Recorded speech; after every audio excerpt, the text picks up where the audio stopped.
Frères et sœurs, que la paix et la grâce de Dieu soient avec vous tous. Et je suis heureux d'être avec vous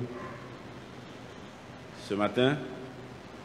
Et c'est en effet ma première intervention dans le cadre de la prédication de la parole de Dieu. Mais je suis passé l'année dernière pour vous parler un peu de l'un de ces livres que j'allais publier à l'occasion du livre en folie. Mais je suis heureux d'être avec vous aujourd'hui pour le message de la parole de Dieu. Mon fils souhaitait être là avec moi et ce matin, malheureusement, il est en vacances avec des amis, des proches, et ma femme non plus n'a pas pu être, et n'a pas pu m'accompagner. Mais je suis heureux et je souhaite que le Seigneur vous bénisse par le message qu'il a prévu pour vous. Je vous invite à lire avec moi deux versets dans le livre de l'Apocalypse au chapitre 14. Nous allons lire les versets 6 et 7. Et c'est là que nous allons retrouver les prescriptions qui nous permettront de vivre dans ce monde de troubles, ce monde de grande confusion. Lisons ensemble Apocalypse chapitre 14, versets 6 et 7. Je vis un autre ange qui volait au milieu du ciel. Il avait un évangile éternel pour l'annoncer aux habitants de la terre, à toute nation, à toute tribu, à toute langue et à tout peuple. Il disait d'une voix forte, « Craignez Dieu et donnez-lui gloire, car l'heure de son jugement est venue. Et adorez celui qui a fait le ciel, la terre, la mer et les sources d'eau. » Amen. Prions le Seigneur. Éternel notre Père, merci pour la vie que nous avons de toi, pour le mouvement et l'être. Tout nous vient de toi et nous sommes heureux de pouvoir te servir. Et ce matin, permets que ta parole soit proclamée, que ton Saint-Esprit se serve de ton serviteur de manière à parler à ton auditoire, à parler à cette assemblée. Et tu sais ce qu'ils ont besoin d'entendre. Quelques-uns se retrouvent ici. Ils diraient par hasard, mais en réalité, ils avaient rendez-vous avec toi et tu veux que chacun de nous soyons là ce matin. Permets que tu nous parles et que nous soyons attentifs à ta voix afin d'obéir à tes exhortations, instructions et de retrouver grâce, sérénité, bonheur et joie en toi. Par Jésus-Christ, ton Fils, nous t'en prions ici. Amen.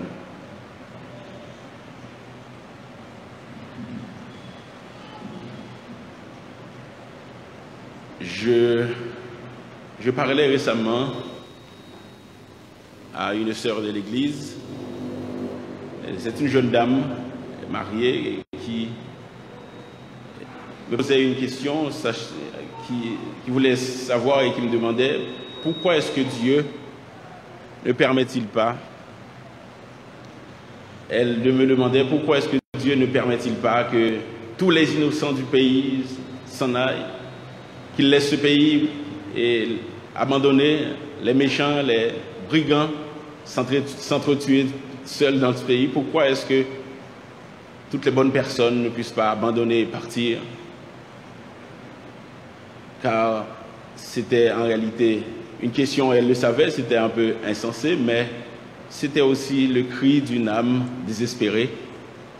C'était l'expression d'un cœur abasourdi et qui en avait assez et qui voulait, qui recherchait une solution et qui n'avait pas vraiment de réponse à ce que nous sommes en train de vivre et de connaître. C'est si vrai et beaucoup de personnes se posent des questions. Tant de questions. Quelle est la solution? Comment vivre? Et les nouvelles sont partout troublantes. Et récemment, nous avons entendu quelqu'un en but à toute cette situation, cette atmosphère de confusion et d'angoisse.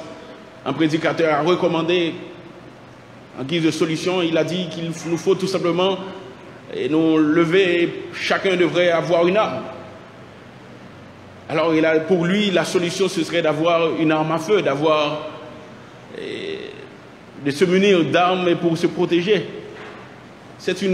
Peut-être c'est une bonne recommandation, mais si l'on y pense un peu plus sérieusement, nous devrions dire qu'il faudrait certainement une arme pour monsieur, une arme pour madame et une arme pour chaque enfant.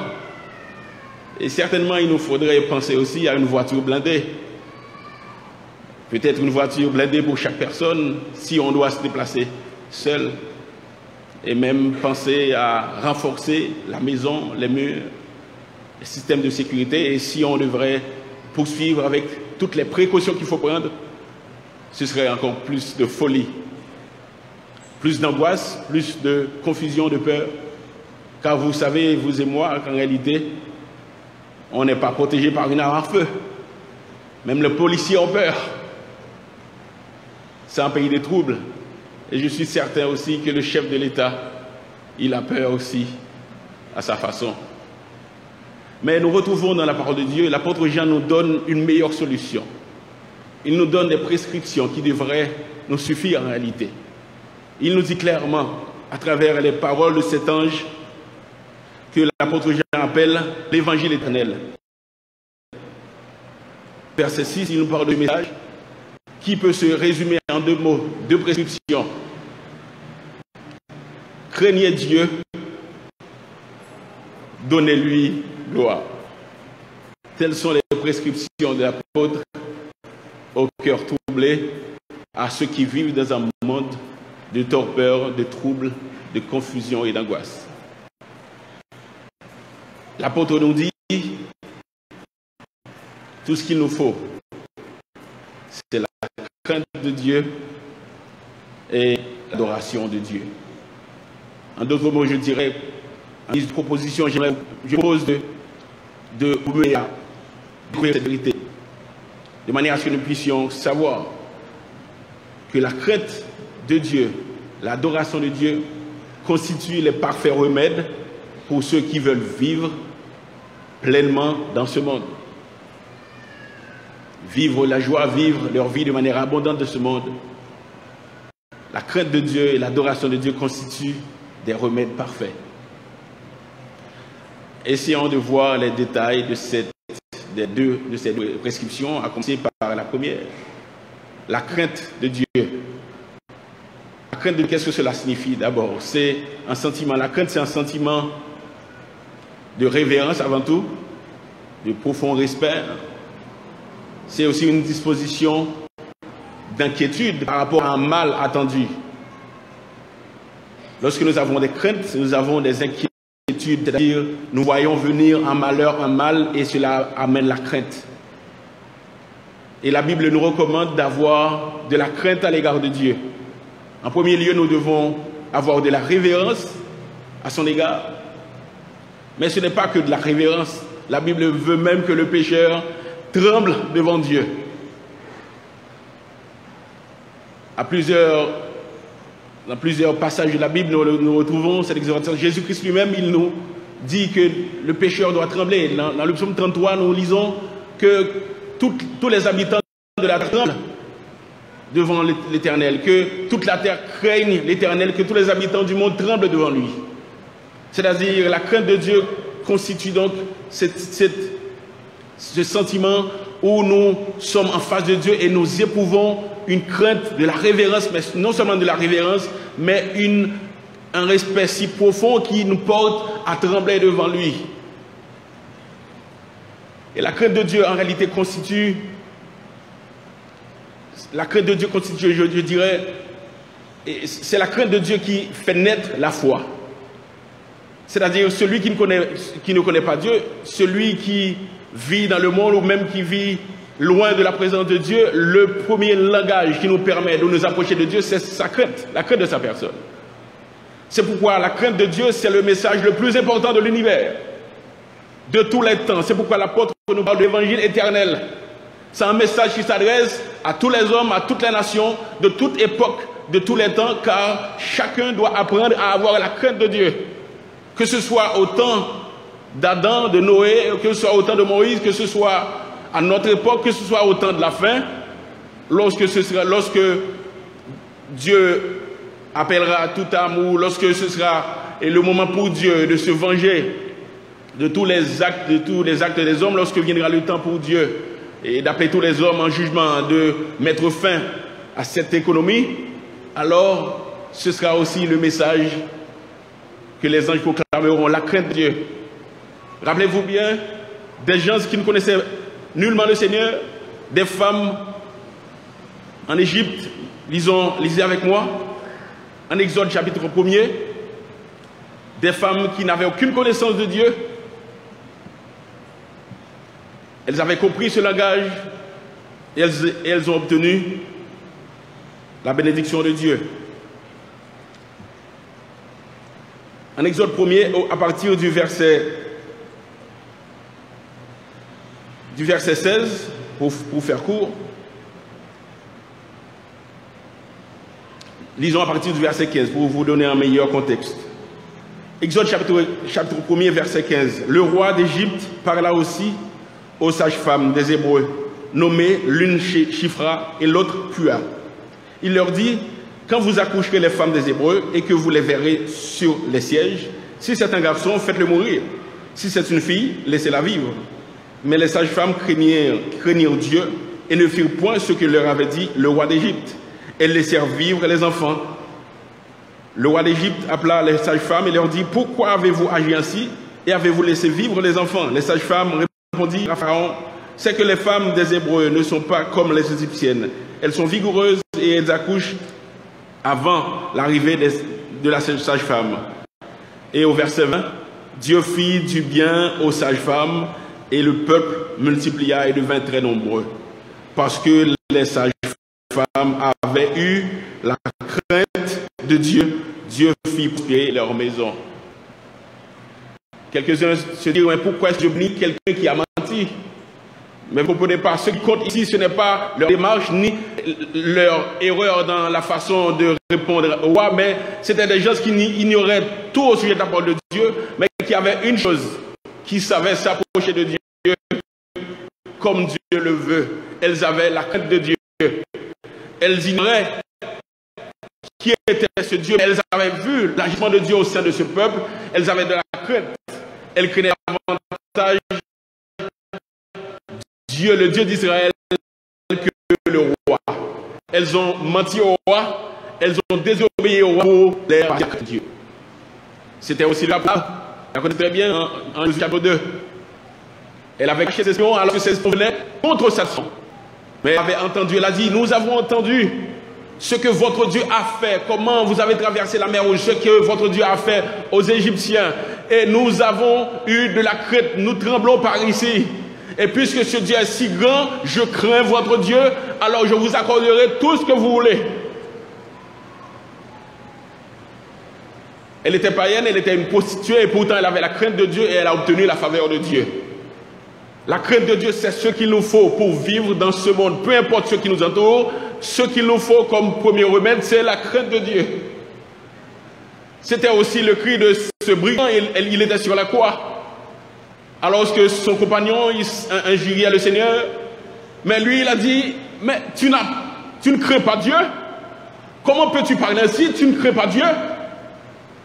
En d'autres mots, il voulait dire, je crains Dieu. Je suis brigand, je suis un méchant, mais j'ai la crainte de Dieu. Et il a eu le langage, il a reconnu le langage, il s'est adressé de la meilleure manière qu'il soit, il a compris le message de l'évangile éternel, et il s'est approché du Seigneur et il a obtenu la vie en ce moment même. Aujourd'hui, tu seras avec moi dans le paradis. La crainte de Dieu fait naître la foi. La crainte de Dieu aussi fait grandir la foi. Pour grandir dans la foi, le chrétien doit avoir la crainte de Dieu. Et je vous le dis, des fois, cela me fait rire. Mais pas un rire de plaisir, mais un rire moqueur, un rire d'étonnement. Lorsque je vois des chrétiens qui vivent et qui servent Dieu comme si Dieu était un ami, un copain. Ils peuvent faire n'importe quoi. C'est comme Moïse qui, étant ami de Dieu, qui marchait, il n'a pas vu Dieu, la face de Dieu, mais il a eu un reflet, il a eu une épiphanie, il a eu et la présence, il a été témoin de la gloire de Dieu. Et Moïse se sentait confortable et il considérait certainement Dieu comme étant un ami, un copain. Et Dieu a dit à Moïse, parle au rocher. Et Moïse a dit à Dieu, non, ce n'est pas ce que je vais faire. Je vais agir autrement. Parce que ce peuple m'exaspère. Et Moïse parle au peuple et il prend son bâton et il frappe au rocher. Et Dieu a dit, tu n'as pas honoré devant le peuple. Moïse a failli. Il a oublié un instant qu'il fallait avoir la crainte de Dieu. Peu importe notre relation avec Dieu, nous devons toujours avoir la révérence à son égard. De la révérence à l'égard du temple de Dieu, à l'égard du service de Dieu, à l'égard de tout ce que nous faisons pour Dieu. Et je vois des gens s'abandonner l'œuvre de Dieu parce que je ne me sens pas bien. Parce que je ne suis pas de bonne humeur. Quelqu'un qui néglige l'œuvre de Dieu et qui agit de n'importe quelle manière. Quelqu'un qui se dit chrétien et qui fait n'importe quoi. Et qui mentit allègrement parce que je suis un chrétien de longue date. Voilà donc ce qui a fait la différence entre David et Saül. Saül n'avait pas crainte de Dieu. Saül pouvait choisir tout simplement de désobéir à la parole de Dieu. Lorsque Dieu a dit à Saül, en 1 Samuel 15, voilà ce que tu vas faire. Et Saül a décidé d'agir autrement. Et lorsque le prophète s'approcha de lui pour lui dire que tu as mal agi, il a dit, je comprends, c'est vrai, j'ai mal agi, j'ai péché, mais honore-moi. Quelqu'un qui réclame la grâce de Dieu, la bénédiction de Dieu, tout en vivant dans le péché, c'est quelqu'un qui n'a aucun égard à la dignité, à la sainteté de Dieu. Comment oses-tu demander la grâce de Dieu, demander les bénédictions de Dieu? Alors lorsque vous êtes en situation de péché, vous avez besoin de repentance, plutôt que de vous approcher, d'avoir de la crainte, et vous réclamer des bénédictions.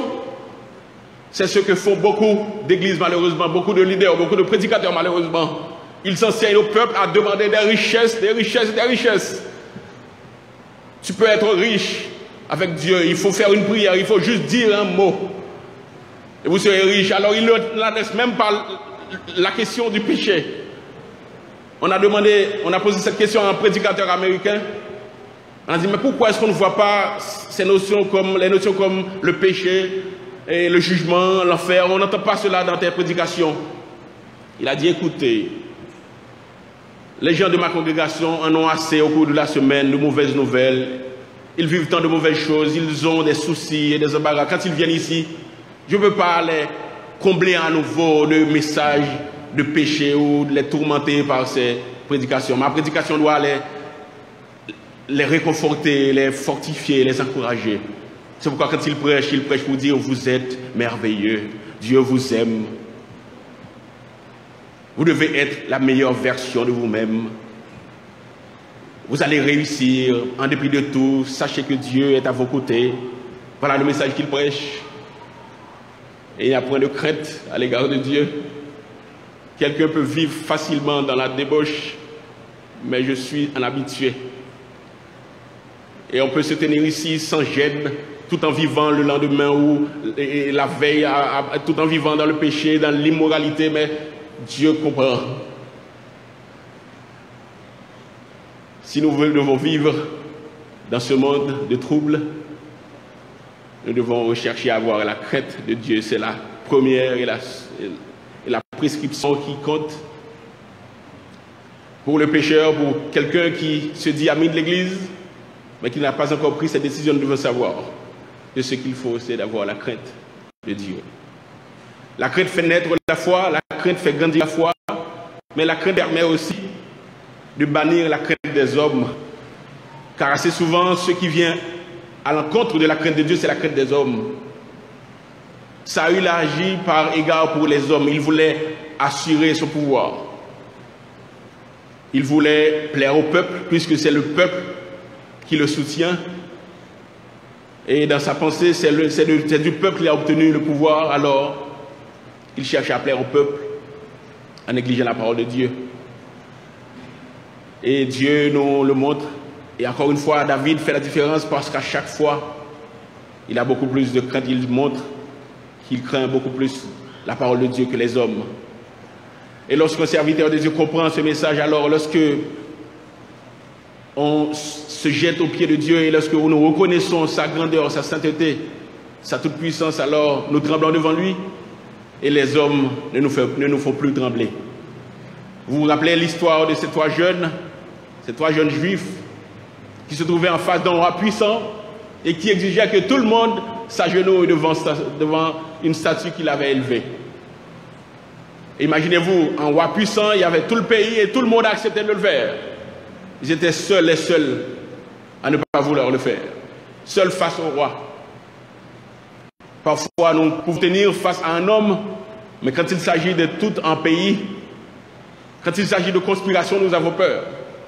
L'apôtre Pierre avait suffisamment de hargne pour tirer son épée et couper l'oreille du serviteur, du sacrificateur, au moment où il s'apprêtait à arrêter le Seigneur, mais lorsqu'il voyait qu'il s'agissait d'un complot collectif, national, lorsque l'apôtre s'est rendu compte que toute la population s'élevait contre Jésus-Christ, alors il eut peur.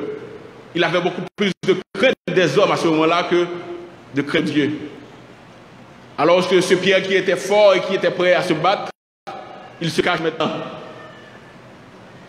Parce qu'il se rendait compte que les hommes se liguaient tous ensemble contre le Seigneur. Mais le remède, encore une fois, peu importe ce qui se passe autour de nous, les jeunes Hébreux nous ont montré que le remède, c'est d'avoir de la crainte de Dieu. Lorsque le roi leur a dit, si vous ne vous adorez pas, si vous ne vous inclinez pas pour adorer la statue, ce sera fini pour vous. Et ce ne sera pas n'importe quel bord. Vous serez brûlés vifs. On va vous jeter au feu.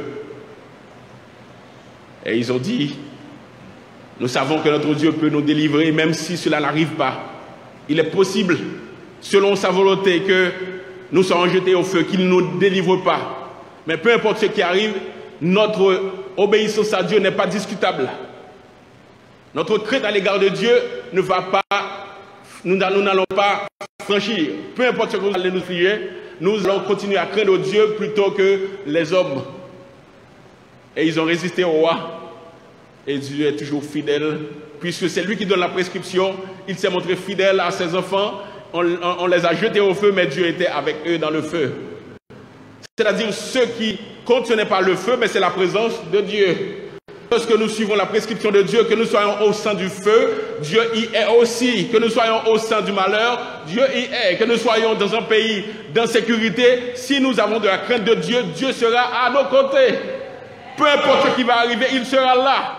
Ce n'est pas le danger, ce n'est pas les bandits, ce n'est pas l'obscurité qui compte, mais c'est la présence de Dieu qui compte. Car la présence de Dieu bannit l'obscurité, la présence de Dieu bannit l'insécurité, car là où se trouve Dieu, se trouve la paix, la joie, la sérénité parfaite. Craignez Dieu, c'est le message de l'évangile éternel. Mais ce n'est pas le seul message. La deuxième prescription, c'est aussi d'adorer Dieu. Adorer Dieu.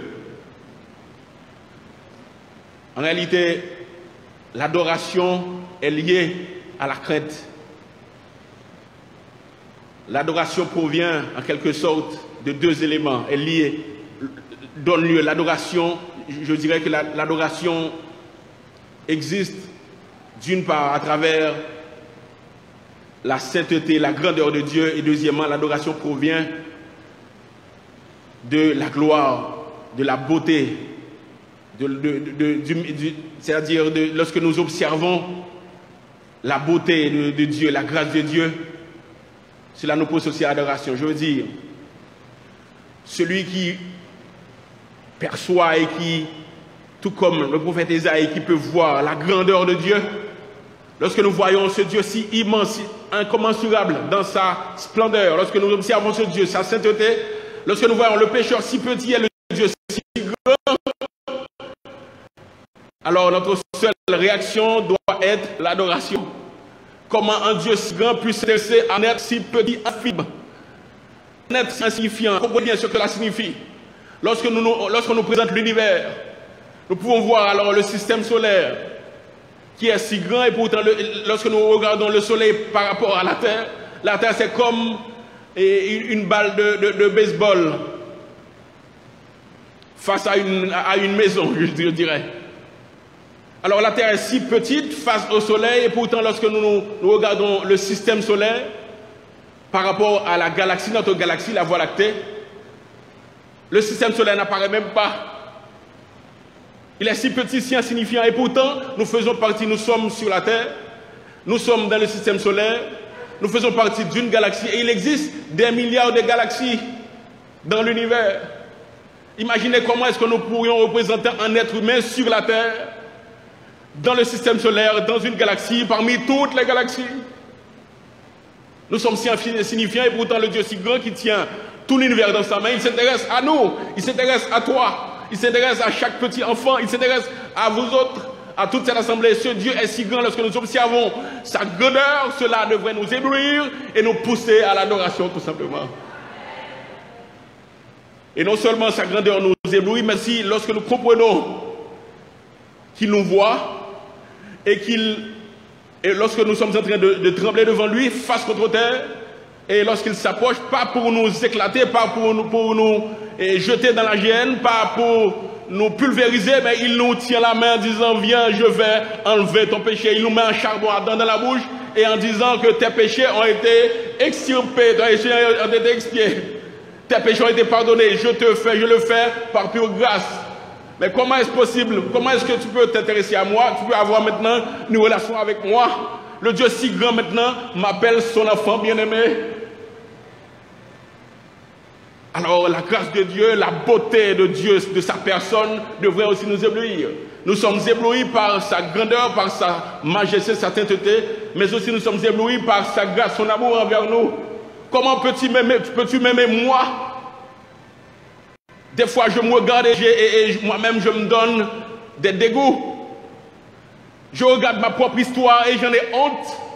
Je déteste ma propre personne.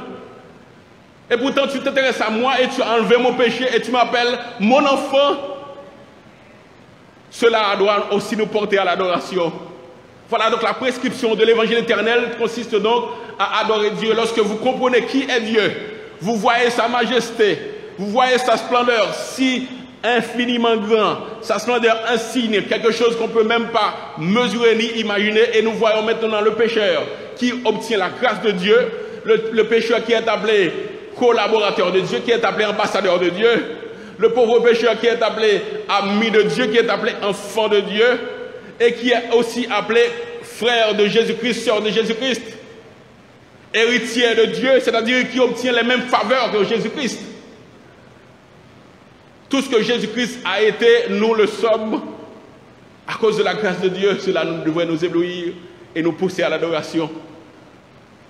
Voilà donc pourquoi, lorsque nous sommes en adoration, lorsque nous sommes en train de contempler la grandeur de Dieu, sa grâce, son amour, sa beauté, sa puissance, sa sainteté, cela nous pousse à l'adoration tout simplement. C'est le seul geste, c'est la seule réaction d'un pécheur à la grandeur de Dieu, à son amour infini. Voilà donc pourquoi Dieu a dit au sujet de David qu'il a été l'homme selon son cœur. Pas parce que David n'avait pas péché, au contraire, parce que David, d'une part, il avait eu la crainte de Dieu. Rappelez-vous bien, au moment où il avait péché contre Dieu, il savait qu'il ne devait pas commettre un tel acte, mais il ne s'est pas rendu compte qu'il s'était allé, qu'il était perdu aussi loin. Il s'était rendu compte qu'il avait péché si gravement aux yeux de Dieu, mais lorsque le prophète s'approcha de lui pour dire « Vois, tu as péché contre Dieu », il a dit « Tu as raison, j'ai péché contre Dieu ». Et qu'est-ce qu'il a fait ensuite? Il s'est jeté à genoux pour implorer la faveur de Dieu. « Seigneur, aie pitié de moi selon ta grande miséricorde, efface ma transgression. J'ai péché contre toi seul, j'ai fait ce qui est mal à tes yeux, en sorte que tu sois juste dans tes sentences, sans reproche dans ton jugement, car tu as le Dieu saint. Aie pitié de moi tout simplement. » Et il était jour et nuit, il jeûnait, il ne voulait pas manger, il ne voulait pas se vêtir, pas prendre son bain. Et lorsque les serviteurs s'approchaient pour lui donner la nouvelle que l'enfant était mort, qu'il n'a pas obtenu la grâce de Dieu en ce sens, il a fait quelque chose d'étrange. Il s'est levé, il s'est rhabillé. Après avoir pris son bain, il a demandé à manger. Mais comment est-ce qu'il a pu agir ainsi? Il sait très bien que Dieu est sans reproche dans son jugement, mais il voulait tout simplement avoir un peu de pitié de la part de Dieu. Mais il se reconnaissait pécheur aux yeux de Dieu. Il savait que tout ce qu'il reçoit, il le reçoit par grâce de Dieu. Il avait la crainte de Dieu. Et dans chacune de ses actions, on peut voir la crainte de Dieu dans cet homme. Lorsque Dieu le punit, il reconnaît sa faute. Seigneur, tu as raison. Et il a grandi dans la foi, puisque la crainte fait naître et fait grandir la foi. Il a grandi dans la foi. Jusqu'à ce qu'il parvient maintenant à vivre de manière non seulement à avoir de la crainte, mais maintenant il est en adoration. Il a de l'amour, de l'affection pour son Dieu. Et l'histoire de David parvient à son apogée. Lorsqu'il se rendit compte, il était dans sa maison, il a dit: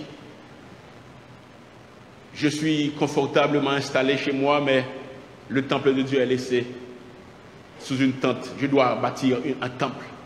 Je dois construire un temple à la gloire de mon Dieu. Il a compris et il était maintenant en adoration. Il voulait adorer le Dieu, il voulait servir, glorifier le Seigneur en construisant un temple. Et Dieu s'est étonné. Dieu a dit: mais d'où viens-tu cette idée? Je n'ai jamais demandé qu'on me construise un temple. Mais pourquoi est-ce que tu décides de me construire un temple? Et David pourrait répondre dans ce cœur, j'imagine: je le fais parce que je veux t'adorer, je veux te glorifier, parce que tu es grand et je veux te magnifier ton nom, je veux te dire combien tu es grand et je veux te glorifier pendant toute ma vie, je veux dire que tu es le Dieu de toute éternité. Voilà donc pourquoi je veux construire un temple. Et Dieu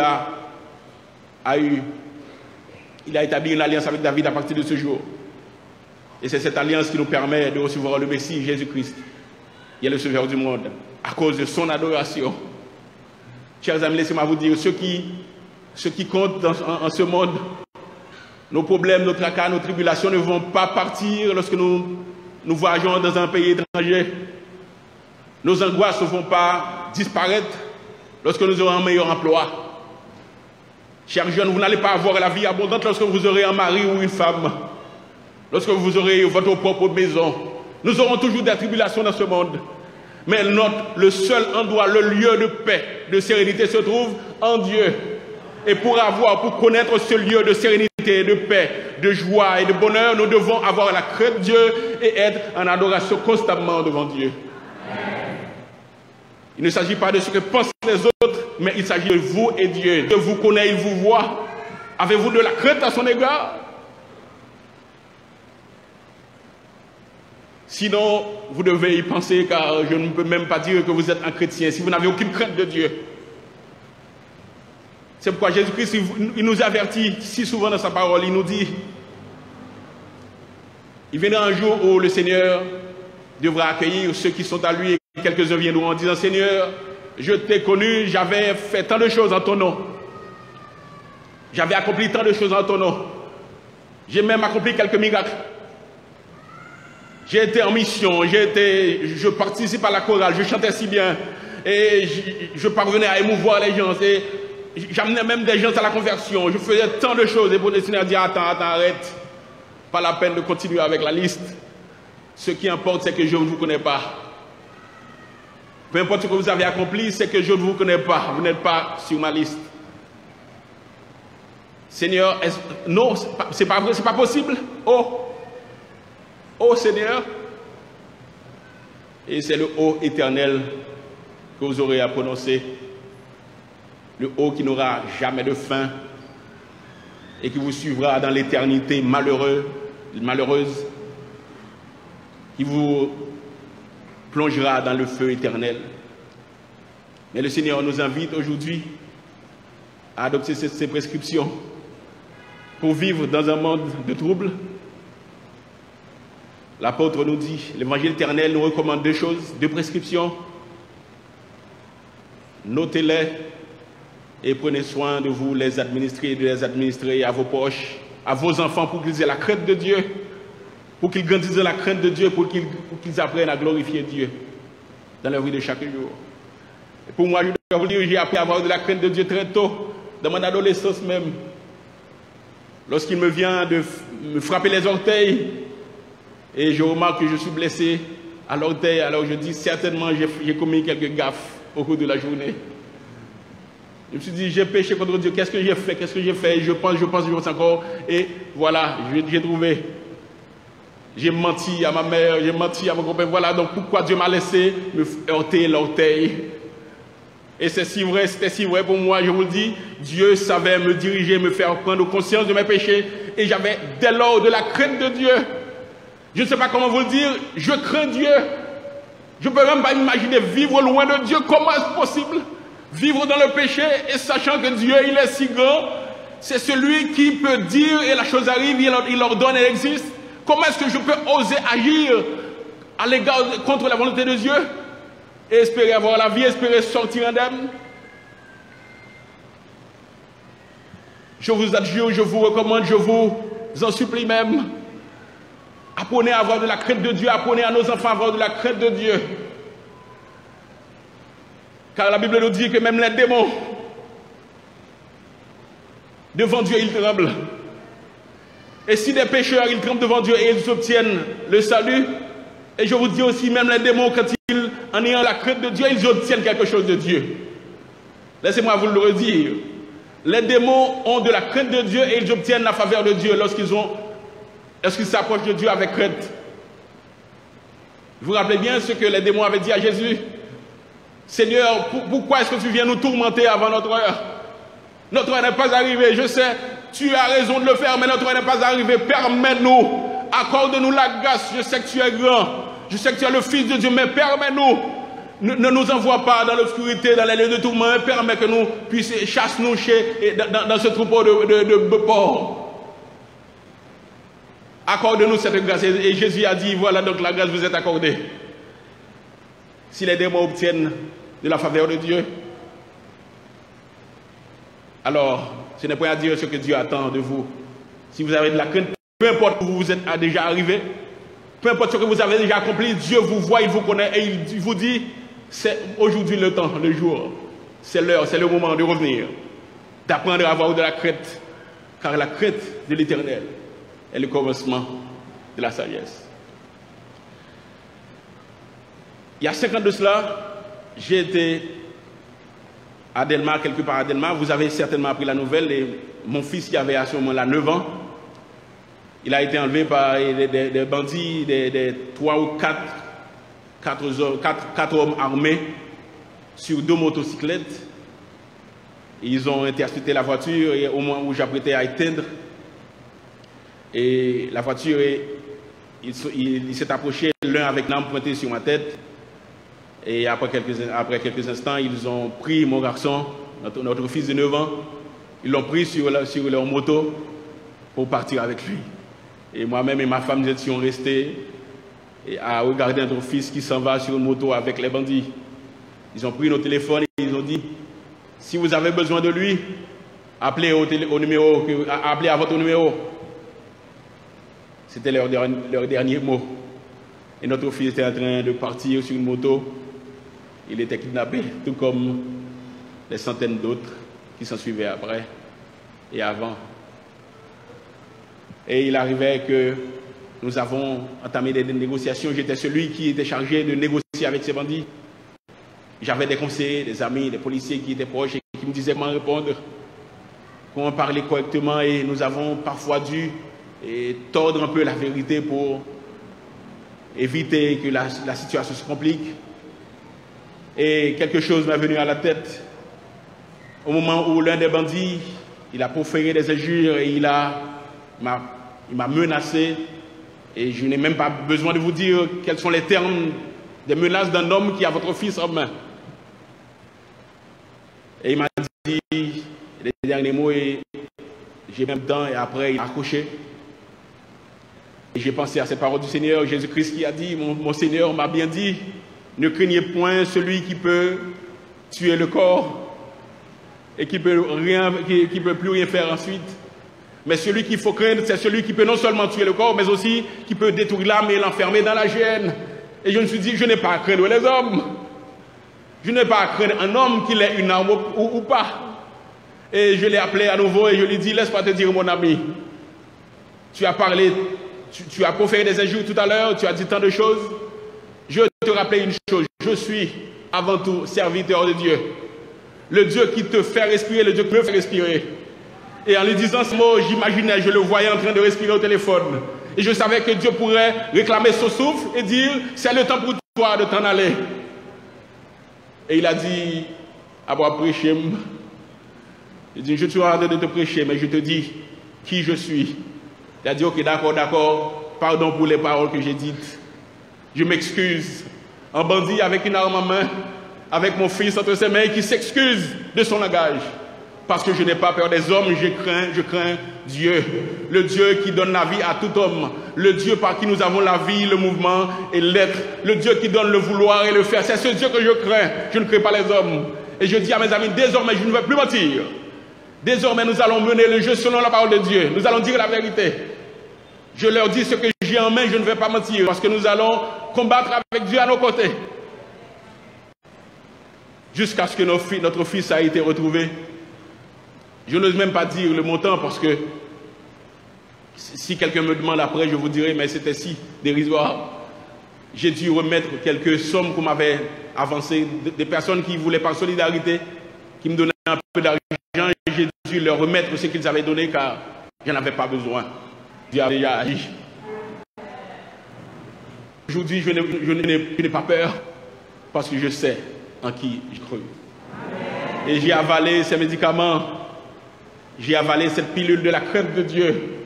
J'ai avalé cette pilule de l'adoration. Et c'est pourquoi, en tout temps, en tout lieu, je suis en adoration. Parce que je sais, le Dieu que je sers, il est si grand. Comment est-ce que je pourrais reculer devant un homme? Et lisons pour terminer le psaume 118.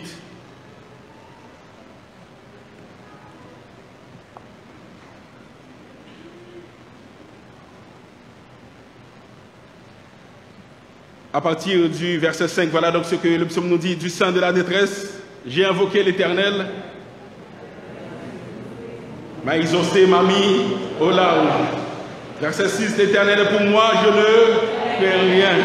Que peuvent me faire? Mais le verset 4 nous a dit auparavant que ceux qui craignent l'Éternel disent, car sa miséricorde durera toujours. Et si vous craignez l'Éternel, qu'on dise tous ensemble, car sa miséricorde durera toujours. Encore une fois, car sa miséricorde